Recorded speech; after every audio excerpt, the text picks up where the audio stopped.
Ce jeudi 16 février 2023, sera diffusé le premier épisode de la toute nouvelle saison de Pékin Express. Stéphane Rothenberg était invité sur le plateau de Buzz Télévision, ce mercredi 15 février, et a fait des révélations pour le moins choquantes sur les coulisses du tournage. Souhaitez leur bonne chance. Cette saison, les candidats de Pékin Express vont devoir survivre dans 3 pays, la Bolivie, le Paraguay et le Brésil. Les fans de l'émission ont hâte de découvrir dès demain les aventures de Stéphane Rothenberg et de sa nouvelle équipe, en Amérique du Sud. Les 8 binômes sélectionnés pour cette course vont inaugurer une nouvelle règle qui risque de les déstabiliser. L'équipe arrivée dernière de l'étape ne sera désormais plus la seule à décider du tandem qu'elle affrontera lors du duel final, mais toutes voteront à bulletin secret. On a hâte de rencontrer les nouveaux candidats, d'autant que les conditions du tournage de cette saison ont été pour le moins extrêmes.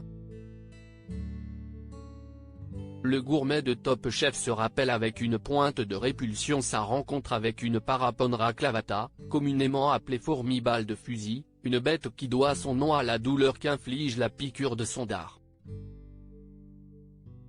Si est-il la pire expérience que j'ai dû endurer car sa mort, si est-il très agressif, et il n'y a pas de remède, s'est-il souvenu sur RTL.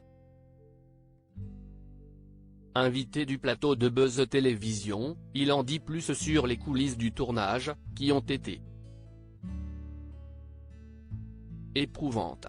Notre équipe médicale était suréquipée. Stéphane Rothenberg est un warrior, mais même lui reconnaît que cette année, les conditions de tournage ont été particulièrement compliquées. Pour le premier épisode, on a quitté Paris le 23 août, il faisait très chaud et boé, on est arrivé à 4000 mètres d'altitude à La Paz en hiver.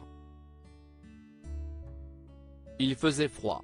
Les candidats se sont baignés dans le lac Titicaca à 6 degrés, ils ont été saisis, commence-t-il à raconter, avant de rassurer les journalistes en leur apprenant qu'une batterie de tests médicaux sont réalisés au préalable sur les participants. Le présentateur révèle qu'il devait porter en permanence une bonbonne à oxygène, au cas où, on avait tous ça dans la voiture au cas où, car on avait souvent mal au crâne. Notre équipe médicale était suréquipée par rapport au Paraguay et au Brésil. Une saison qui s'annonce chaude bouillante.